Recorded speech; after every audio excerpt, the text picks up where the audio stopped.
ढारी के कराले करै छी। आगे है गे बोल ना। सावन के सोमहारी जल ढारी के कराले करै छी।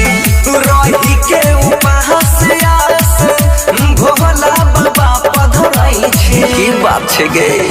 सावन के सोमहारी जल ढारी दुल्हाल करै छी। अच्छा सावन के सोमहारी जल ढारी दुल्हाल करै छी।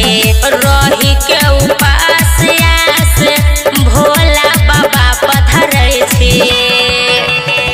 सावन के सोमहारी जल ढारी दुल्हाल करै छी।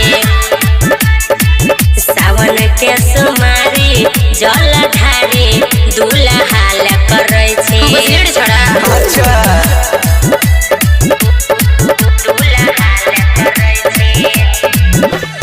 डीजे ओम शंकर दिन राति आशा में रहै छी। भोले बाबा से की कहै छी। किछो तोहर मन के सपना गे धरती में रहमल रहै छी। ऐसा कौन बात छै बोल। सुन रे छोड़ा करे छिए जल के चढ़ावा रे।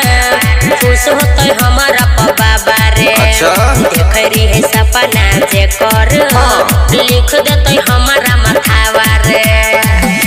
भोले के भगत में छौड़ी ये कदम छतूर पड़ै छी।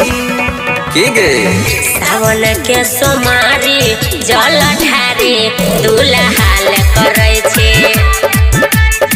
सावन के सोमहारी जल ढारी दुल्हाल करै छी। एकदम तो करते रहो। दुल्हाल करै छी। दुल्हाल करै छी।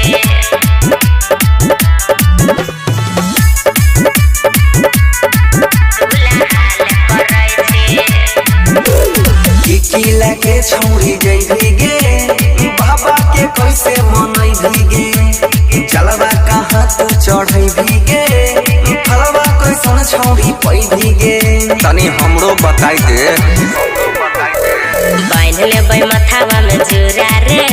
पीस लेबै भंगिया धतूरा रे। चल जेबै गाँव के शिवाला पर होई जतै मन हमर पूरा रे। लेके बेल पतारी के छौड़ी के कहर नाम धरई छी। बताई मैं सावन के सोमहारी जल ढारी दुल्हाल करै छी।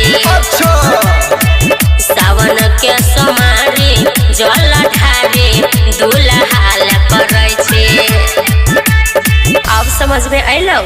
अब तो समझ में अलो कि बंसी तोर चक्कर चलाई किए रहो।